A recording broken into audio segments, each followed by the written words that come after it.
Welcome to the Earth Keepers podcast. This podcast is for people who seek new and better ways to love and care for the earth. It's a podcast for anyone who is deeply concerned about the harm being done to the environment on a local and global level. It's a podcast that builds community and connection between people of like heart and mind, people who believe that earth care should be integrated into every aspect of life, and for many in the Earth Keepers community, that includes our spiritual lives. In this episode, I'll be talking with Dave Montgomery and Anne Biklé about their new book, What Your Food Ate: How to Heal Our Land and Reclaim Our Health. The authors aim to raise our awareness of the community of life in the soil beneath our feet, or more importantly, the soil and the farms that grow our food. They make a compelling case for changing the ways that food is grown, so that the life of the soil is respected and cared for, and so that the food produced by healthier soil makes us healthier in turn. We're basically looking for a new philosophical foundation for farming that promotes the life in the soil and the benefits that can flow from that. And also we're hoping to basically encourage people to think more, not just about what they eat, but where their food came from, how it was raised, quite literally what their food ate. Welcome, friends, to the Earth Keepers podcast. Dave, and thank you so much for being on the podcast to talk about your new book. Perhaps as a way to orient our listeners, you could tell us a bit about yourselves and the things that you're invested in these days. And let's start with you. Describing myself, that's always a challenge in a way, Forrest, because it sort of depends on, what's on my mind and what I'm working on at any given moment. But I would say that my training and background are in biology and the environmental sciences. And so that's fertile ground these days between the condition of our planet at large and my interests in gardening and the botanical world and how we treat the land and what that means for our health, the health of the land. So I guess if I were to just sort of put a label on myself, as much as I hate doing those things, I'd say I'm somewhere between a free-range biologist and a plant whisperer. Dave, how about you? Tell us about yourself. Well, I'm a geologist by training. I teach at the University of Washington, teaching geomorphology, which is the here and now of geology, what shapes terrain and topography. And I've gotten very interested in the state of the world of soils and working on a series of books, half of which are co-authored with Anne, and look really at the history of agriculture, the way societies in the world have degraded land time and again, how microbial life in the soil is sort of the key to soil fertility and building resilient, productive agriculture, how farmers can do that, and then working on the new book with Anne and trying to communicate the connections between why soil health translates into human health and all the various little steps in between on that whole complicated series of connections. So let's talk about your new book. It's called What Your Food Ate: How to Heal Our Land and Reclaim Our Health. How would you sum up the essential purpose of the book, and who is it you're trying to reach? I would say that the central purpose of the book was trying to really explore the relationships between how we treat the land cascades into how the land can treat us. And there's various steps along the way that Anne and I broke into how the way farming practices affects the health of the soil, how the health of the soil affects the health of crops and plants, how the health of crops and what gets into crops and plants affects the health of livestock and animals, and then how all that rolls up to influence human health. So we're trying to look at all the little steps along the way and those connections. We know that a lot of things affect our health. There's our genes, whether we get any exercise, what we choose to eat. But what we wanted to explore for this new book was how the way we raise our food can affect our health. In other words, what our food ate. And who we're trying to really reach is, after researching this book, and I don't think I'm speaking out of turn to speak for Anne and I on this, I think that most people really ought to know more about how their food is raised and why it's important to think about that in terms of what they're getting delivered in their diet. And I view our role as, in effect, scientific translators trying to take stuff out of the journals and communicate it more broadly to people who ought to have access to the information that's kind of tucked away in these technical specialty publications. And there's a lot there that I think more people ought to have the benefit of knowledge so that when they make choices about what they eat, they can be doing them in a more fully informed manner. Yeah. Yeah, and I have to add to that was a sense I came away from the book with, is I'm learning so much, and I'm learning how much I don't know. I'm learning how much I don't have access to these crucial details about where my food is coming from, how it's produced, all of that. So it kind of left me with a bit of restlessness as well. But I think it's a good thing, right? It makes me want to learn more as a consumer. And want to add to that?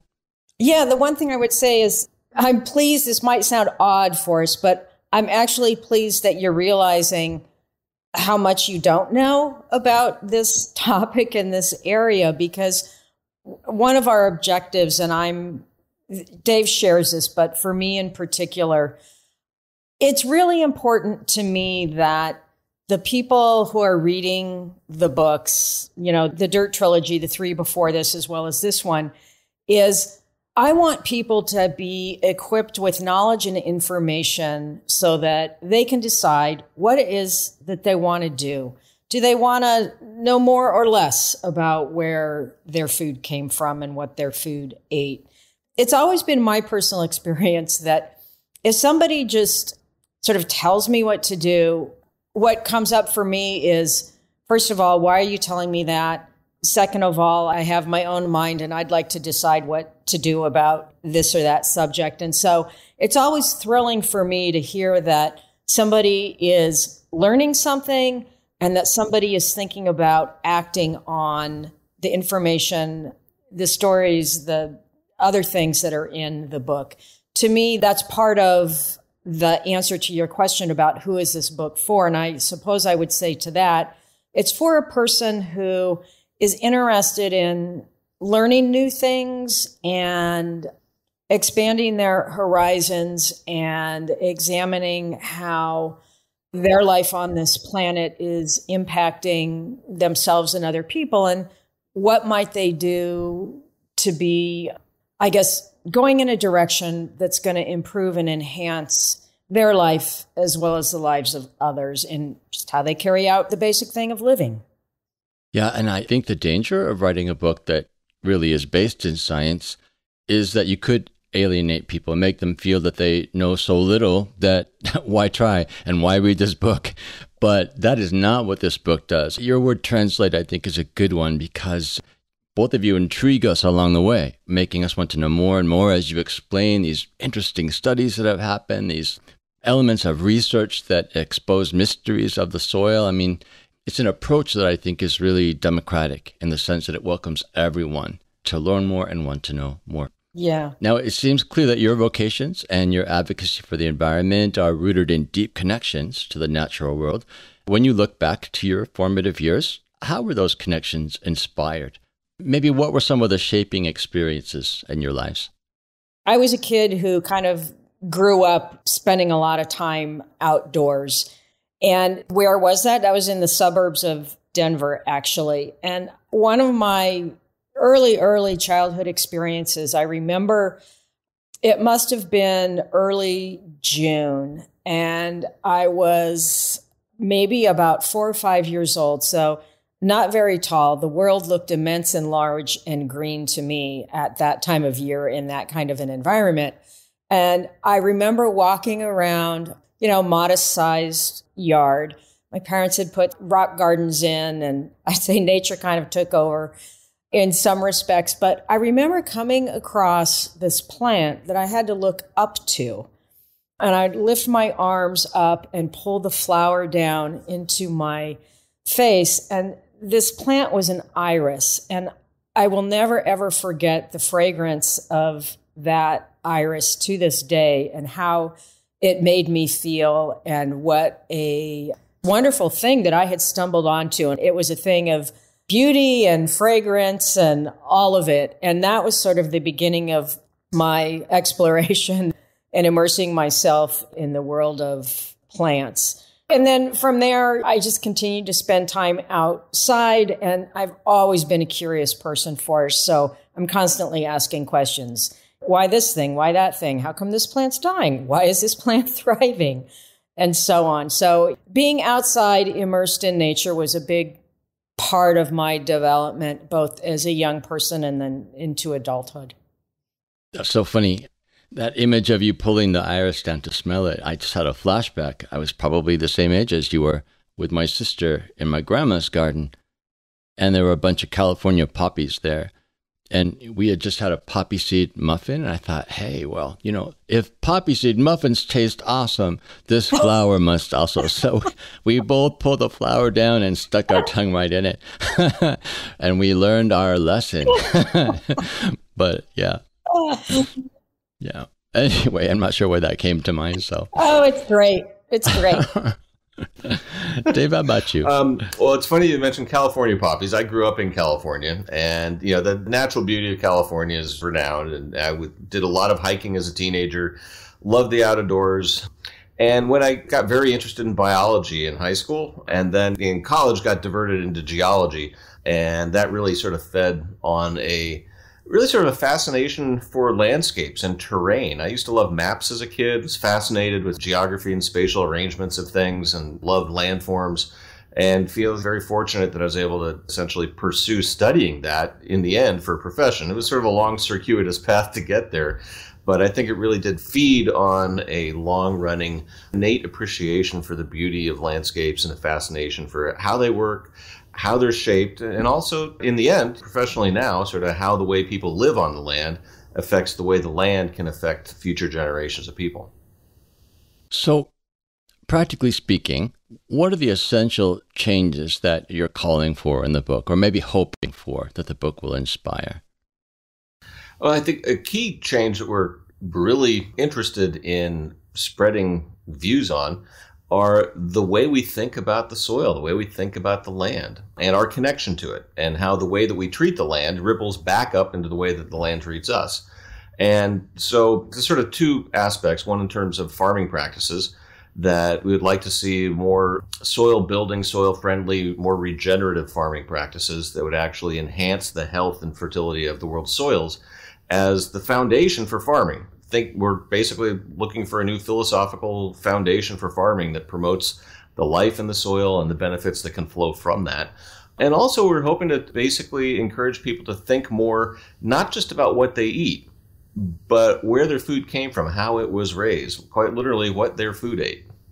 For me, I think the most important takeaway was having to do with the nature of food and what happens to food when it's grown in certain ways, and how that ultimately benefits our health or detracts from our health. I'm wondering if you could talk just a bit more about that. When you address health issues in people, you come up with some really good supportive information and statistics about health, particularly in North America, for example. And I'm wondering if you could maybe summarize the problem that you're trying to address. What is it that a change in the way we grow our food might actually address in terms of people's health? Nutrition and the way we think about our bodies and the interactions between food and our bodies have been, I think, too narrow. And we mostly think about food in terms of calories, too much or too little.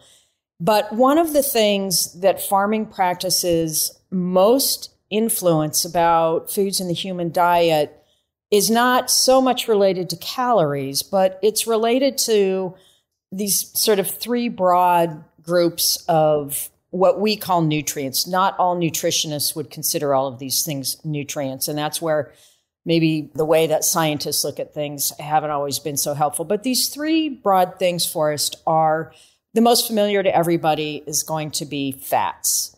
Fats are an incredibly diverse group of compounds and molecules. We often think, there's either saturated fats or there's unsaturated fats, and that's way, way too simplistic. They're a hugely interesting kind of compound found in plants, found in animal foods. So that's one broad area. The other one is phytochemicals. And so these are what plants are able to make by virtue of being a plant. And people will know phytochemicals by other names. One of them, for example, is beta carotene. So this is what makes carrots and foods in the squash family orange. And these phytochemicals help us because they don't really become, say, a part of our skin, or say the way calcium or magnesium gets incorporated into our skeleton.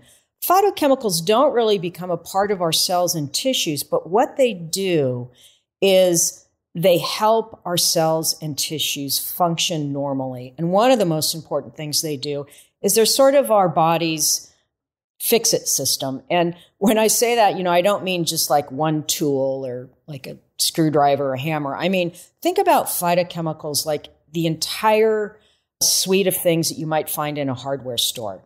So you got mops, you got detergents, you certainly have a lot of tools, you got duct tape, bungee cords, all of this stuff. And phytochemicals are absolutely essential to make sure that our bodies can fix things and so that we can keep going on living and, most importantly, be living a healthy life. And then that third category of things is for sure things like vitamins and minerals. And these, again, some of these things become a part of our cells and tissues. Others have this more of a facilitator role, like phytochemicals. They're sort of what just helps our bodies function normally. So phytochemicals, micronutrients, which include vitamins and minerals, and then fats. These three broad things are what farming practices can really influence.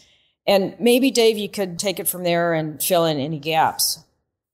Yeah, well, I mean, those are the three things that in our review of the literature and some of the testing that we did too, it seems that how we treat the soil affects soil life in ways that in turn affect how much of those compounds, micronutrients, phytochemicals, and fats are actually getting into our food supply.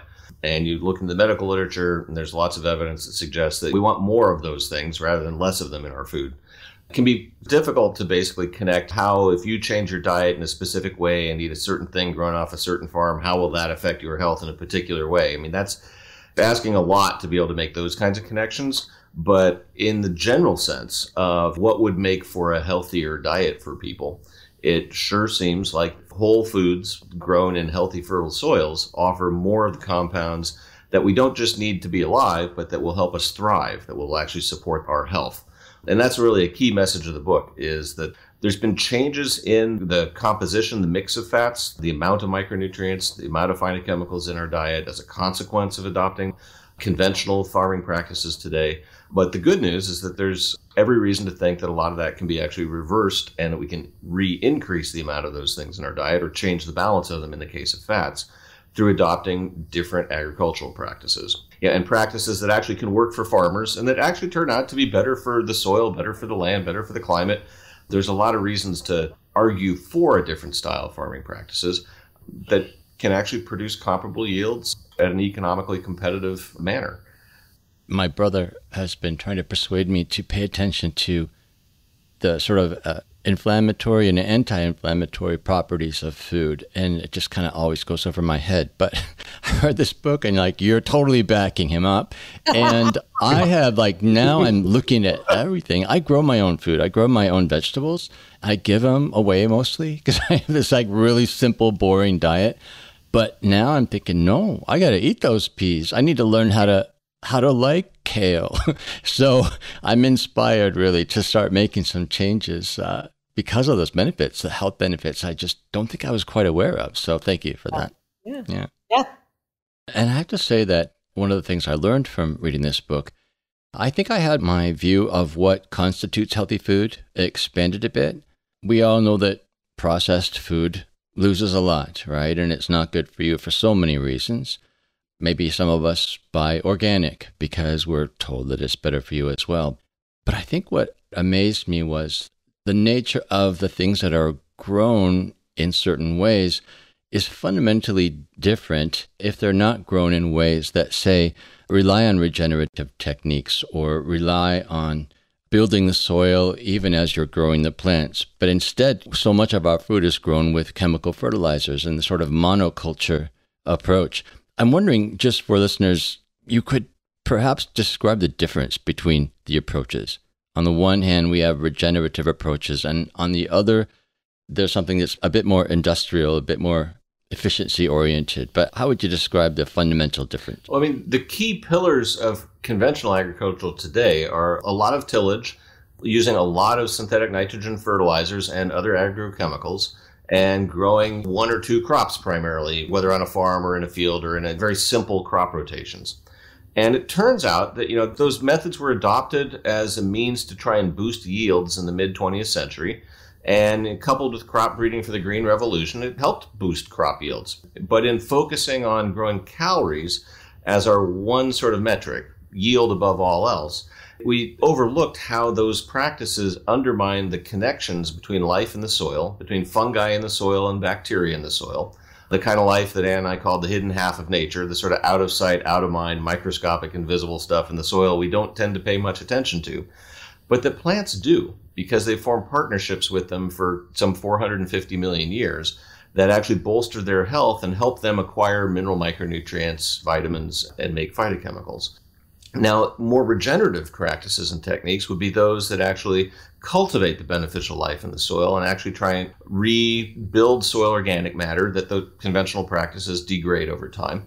And those practices involve minimizing disturbance, both chemical and physical. So using less tillage or no-till practices, not plowing or plowing very sparingly, minimizing the use of synthetic fertilizers and agrochemicals, if not eliminating them altogether, and growing a diversity of crops, whether in the cover crops planted in between a cash crop or growing a diversity of cash crops. And that combination of no-till, cover crops, and diversity is really a recipe for cultivating the beneficial life in the soil and those communities of life in the soil that partner with plants to actually enhance the health and viability of both.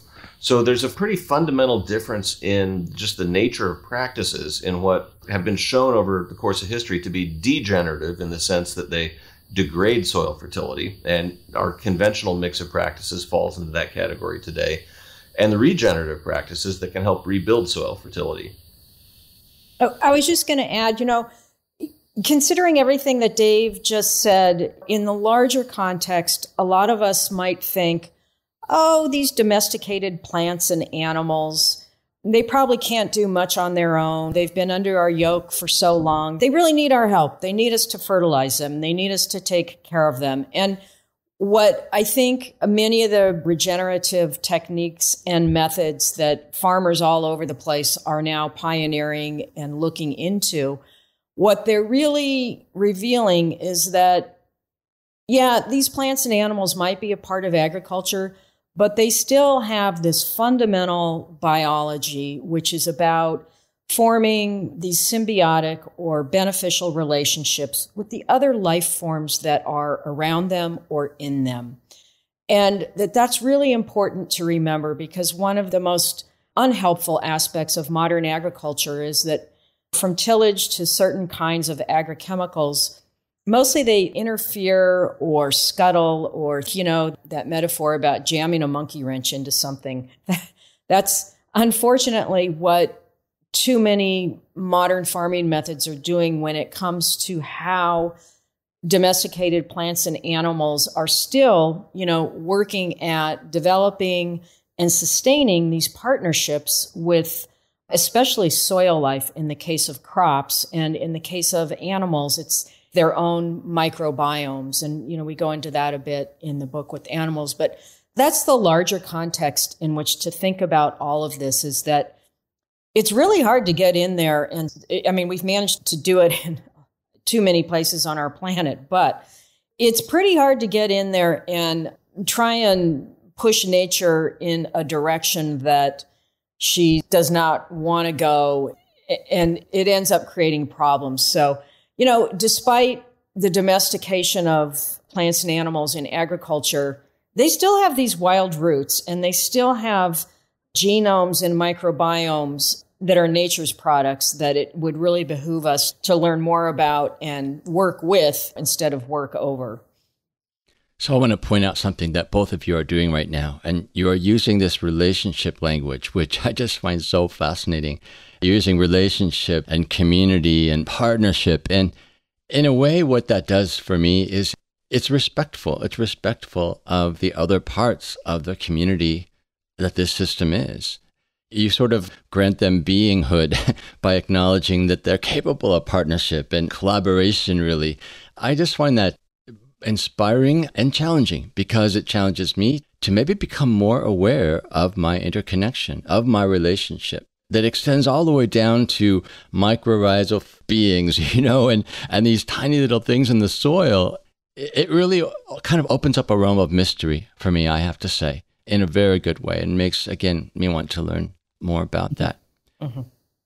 We in the Circlewood community and in the community of this podcast, we talk a lot about indigenous culture because especially North American native cultures have taught us a lot about this idea of relationship and about really understanding the fact that creation or nature is really made up of beings, and that if we think in those terms, we're more respectful.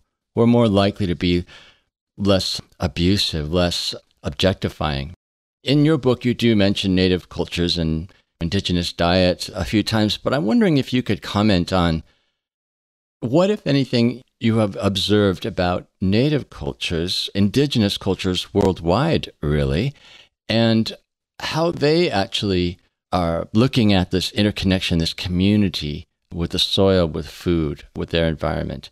Is that a factor in how you've been thinking about this? There's a long history in indigenous and traditional societies around the world at adopting practices to help sustain soil fertility, to try and maintain the productivity of the land. And people all around the world independently discovered that, planting legumes in some sequence in with your crops can actually help the next crop grow. They may not have understood about microbial life and nitrogen fixation and all that, but they had very strong, empirically grounded views of relationships between how they treated the land and what they should do in what sequence. There's the famous example in terms of diversity of crops with the three sisters in terms of North American agriculture, squash, beans, and corn. And so the ideas of crop rotation and the ideas of planting legumes in a rotation and trying to care and steward for the soil are ideas that have deep roots around the world. And when we look at the regenerative practices today, it's trying to couple some of that ancient wisdom, those old ideas of crop rotations and diversity, and couple that with the ideas of minimal disturbance and how you can actually do no-till farming at a large scale. Because one of the challenges here is, how do you take that kind of traditional wisdom and couple it with modern technology to farm at a large scale, dare I say an industrial scale, because, industrial is not necessarily a bad word in the sense that it can allow a few people to produce things that a lot of people can use. But what goes into an industrial process and how you run it is really the question. And so could we make large-scale farming more soil-friendly, more life-friendly to the life in the soil, and therefore more beneficial to life above ground, including us? And that's where I think we see the real promise here of coupling ancient wisdom and modern technology, trying to figure out new ways to do things with minimal disturbance that builds on those kinds of traditional ideas. And what would you say about community? Whether you're a gardener or a farmer or just the average person who maybe has never grown a plant in your life, finding ways to be out in nature and to be thinking about why things are the way they are, it begins to give you sort of a platform and a foundation for asking questions about the effects of your own practices or the effects of your own behavior on a larger community, on other beings, whether that is some harmless little microbe in the soil to your pet, to a wild animal or a wild plant. And indigenous cultures, by their very nature, have always been embedded in the natural world because that's where their cultures developed and evolved and all of that. And so I'm always heartened, and also I guess shocked in some ways, but I'm really heartened with farmers who we talk with who say things like, all these years I've been farming and I never thought about soil life. And to me, I'm thinking, what do you mean? All these years you've been farming, you never thought about this? But what's cool is that they then say, but now I'm starting to think about that.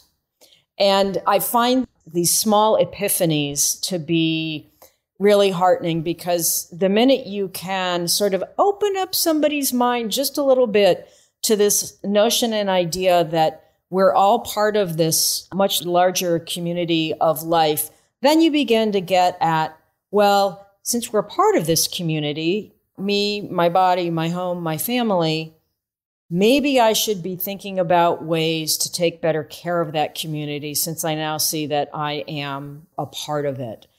And this is the work that is ahead of all of us in terms of what we choose to eat, how much we choose to learn about what our food ate, and all of these kinds of things. So I've often been just so impressed with how indigenous cultures and indigenous people think about things. I'm all for multiple perspectives given the state of the planet and the kinds of problems that are out there that we have to solve. And I like having a lot of minds thinking about that. Absolutely. I want to pick up on this idea of once we see ourselves as part of the community, it does at least give us different choices to make. It makes us ask, well, what is my place? What is my responsibility? What is my part in all of this? I will say that reading this book, I came away with a kind of mixed feeling at the end because I kept getting stuck on the question, who am I and what could I possibly do to impact this sort of massive entrenched system of industrial agriculture that rules so much of the world? And maybe that's my question for you. How can I, or any of us as individuals, hope to promote change when the dysfunction of our food-growing industry seems to be mostly in the hands of corporations and governments and systems that are seemingly beyond our control, our influence? Yeah, I mean, we get asked this a lot, Forrest, and it's a really tough question, and it's a really good question, because ultimately that's going to be the route to solutions and to getting people writ large, from, your average consumer to a farmer to an elected official, to get this collection of humanity to see that better stewardship for the soil is the way that we get better health for ourselves, better outcomes for the planet. If we can support the elected officials that are on the same page as we are with respect to everything that we talk about in the book and that we've been talking about here, then they can be the change makers within their own community of politics and elected officials.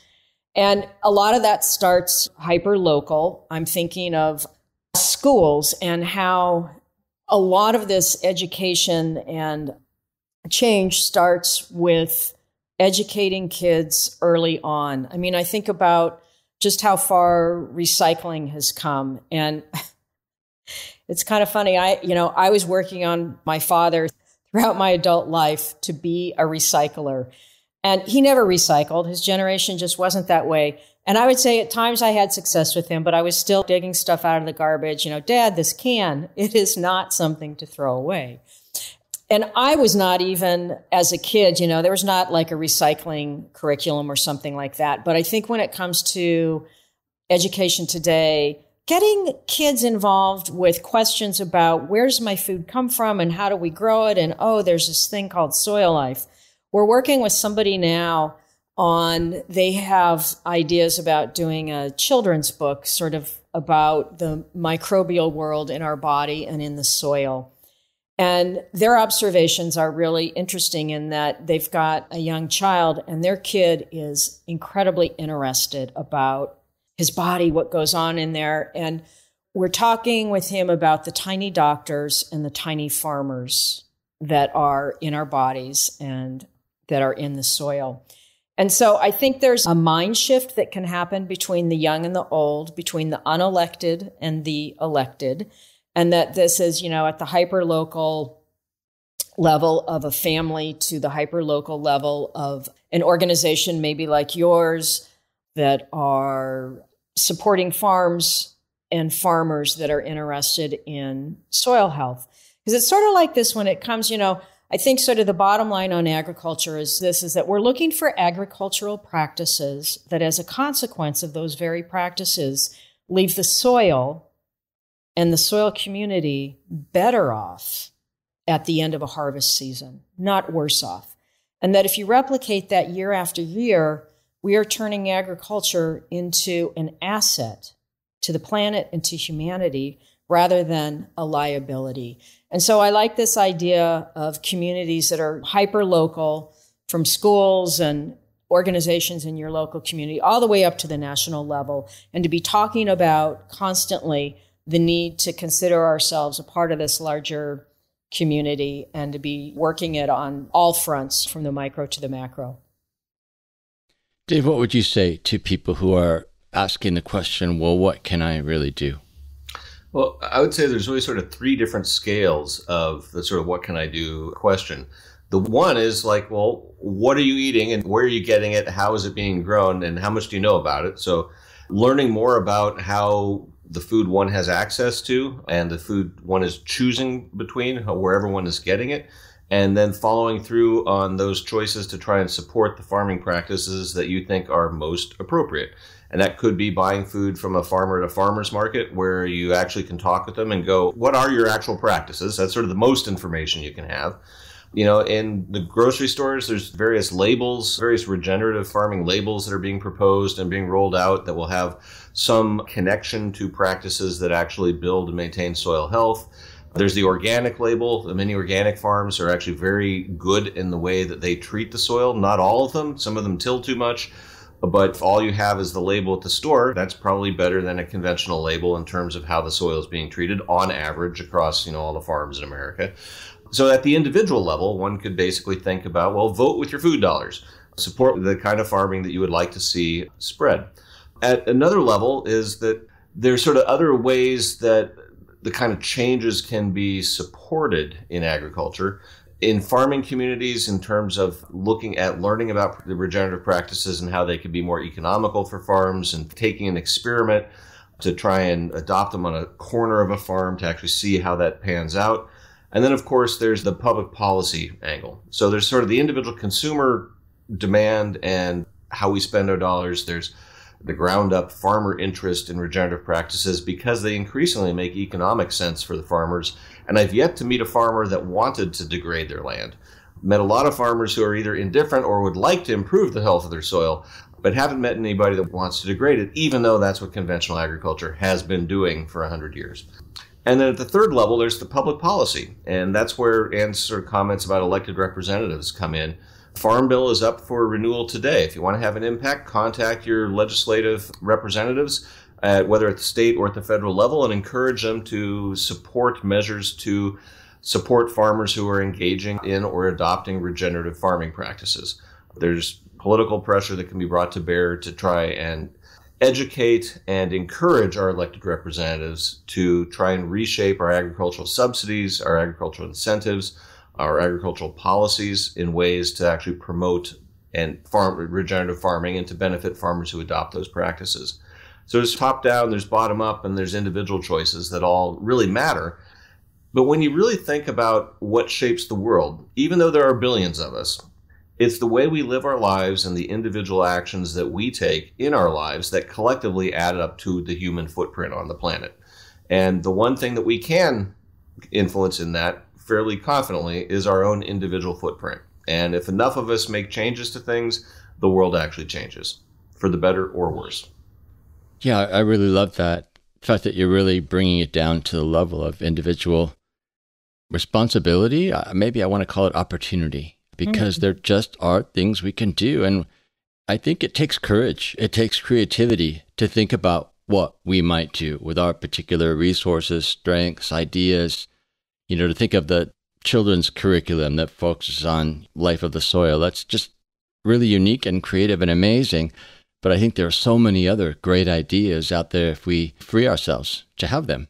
I'm thinking, to pick up on your idea, Anne, of it's always good to have multiple perspectives. We have a global listening audience, and we often try to get ideas from, as many different locales as we can. And what comes to mind is a couple of women in South Africa who started this thing they call the Good Food Clubs. And they really started it because they realized that they didn't know how to support regenerative farming because they had no idea where their food came from.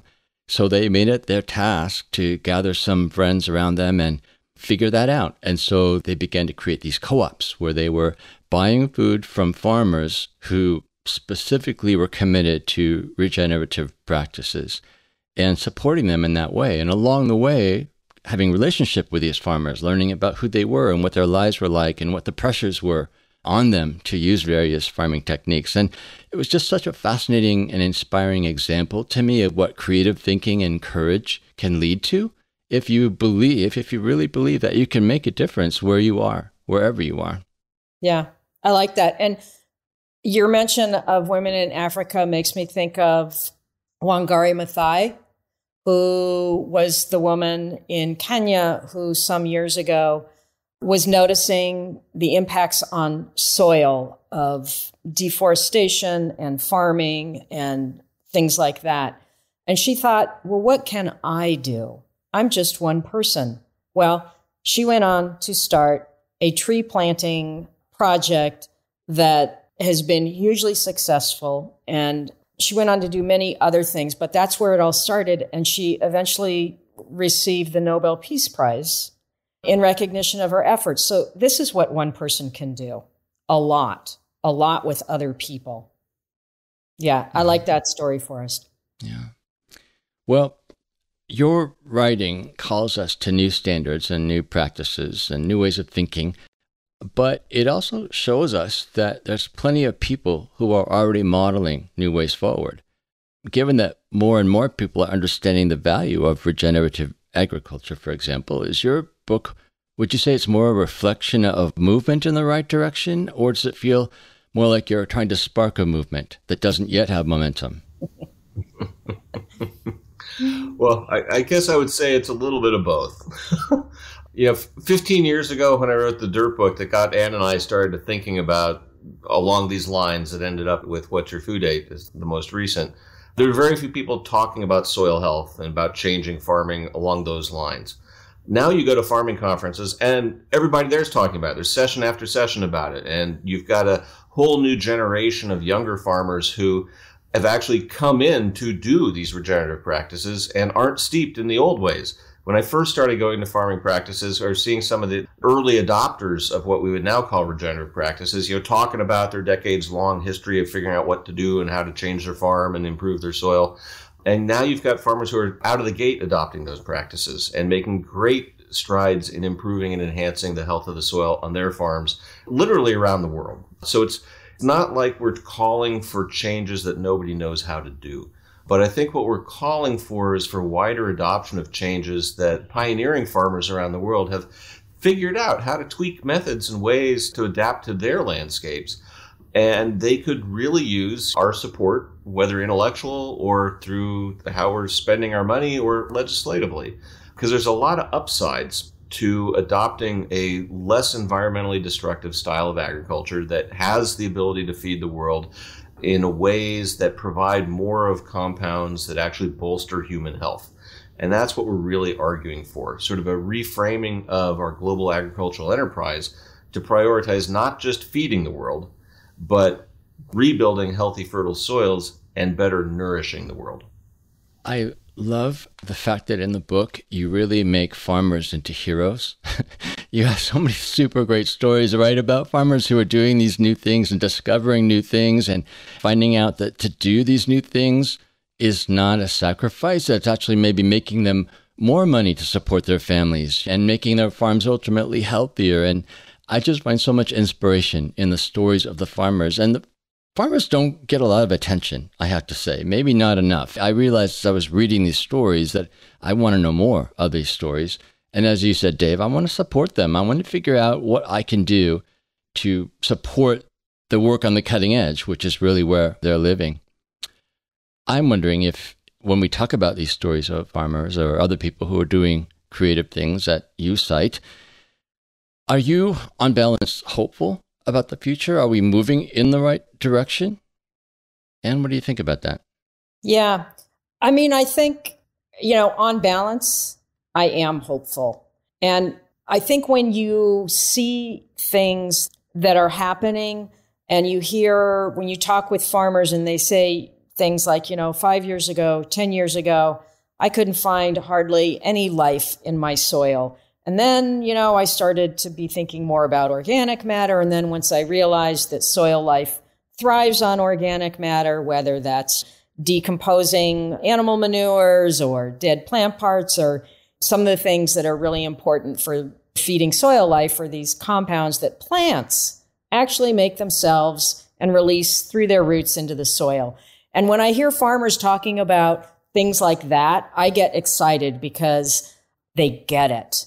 And once they get it, they take that knowledge and they transfer it into practices that influence the land and that influence the kinds of foods that end up on our dinner table. And so I am hopeful, and I know those types of farmers are out there.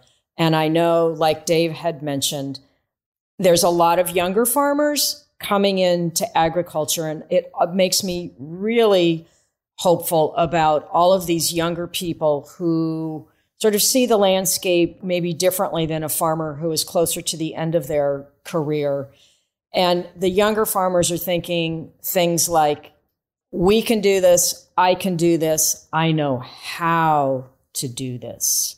And so it's that old adage, I'm not great with metaphors all the time, so correct me if I'm wrong on this one, but you know, the one that goes about, do you give somebody a fish every day so that they can eat, or do you give them a fishing pole so that they can go out and learn how to pull in these fish for themselves? And that's what the younger farmers are doing. They're equipped with dozens of different fishing poles, and they're out there using them. I like how you talk about the opportunity and the courage to be doing things differently. So really, that's what, on balance, I am more hopeful than I am pessimistic about things in terms of the soil health. Yeah, I'm going to say about younger farmers, I agree. I'm making the same observation. I think one other difference about younger farmers, and this is worldwide in many different countries, that they also feel like their farming is more than farming. They have a sense of purpose, right? They have a sense of social responsibility almost. They understand the plight of the earth, and they understand that they are an important part of helping us to a better place. So I think that sense of social mission is setting them apart as well. Mm-hmm. Yeah, I agree. Yeah. Dave, what about you? Are you hopeful? Yeah. I tend to take a fairly long view. We still have a long way to go to make a more regenerative, soil-friendly style of agriculture, the conventional agriculture of the future. But I think we're on track to get there. It may take us a few decades. It may take us many retirements and a whole lot of new farmers. But eventually that happens. And so I think we're moving in the right direction in terms of growing interest and growing support. There's still a lot to be done to figure out really how to do it, how to operationalize it. When we look at the term regenerative, how to define it, how to assess it, there's going to be lots of arguments over that in the next few years. But I think we're starting to see the big global agricultural ship starting to turn a little bit towards more soil-friendly practices for some fairly simple reasons. The price of fertilizer has gone through the roof in the last year, and it's illustrated how non-resilient sort of a global agriculture that depends on a whole lot of nitrogen to grow very few crops can be if that gets disrupted. So the idea of moving to more soil-friendly practices that don't need as much fertilizer and diversifying our crops and diversifying our diet, so it would be a recipe for resilience. I think there's a lot of factors that are going to help push agriculture along towards a more regenerative direction, but there's a whole lot of other benefits besides the economic ones to be harvested as well, in terms of the health of the land and the health of our population. If we were to, sum up the book, if somebody really was like, well, they talked about a lot, like what is it really all about? It kind of comes down to this. If through farming, a practice is good for the land, and by that, let's make sure we include the community of life that is in the soil, community of life that is a part of the farm. And when practices enhance and conserve and protect those communities, chances are it's going to be really good for human health as well. So if it's good for the land, it's good for us. We've been in conversation with Dave Montgomery and Ann Biklé about their new book, What Your Food Ate, How to Heal Our Land and Reclaim Our Health. For more information about this and other books in the Dirt trilogy, go to the show notes for this podcast episode. Also, I'll be doing a special Q&A session with James in the fall. So if you have any question or comment on any of the episodes from the past year, or just have a question for James or me, use the voice message function on the podcast webpage or send us an email at earthkeepers@circuit.online. If you appreciate this podcast and want to help us expand its global reach, please show your support by subscribing. Just go to whatever platform you listen to podcasts on and hit the subscribe or follow button for the Earthkeepers podcast.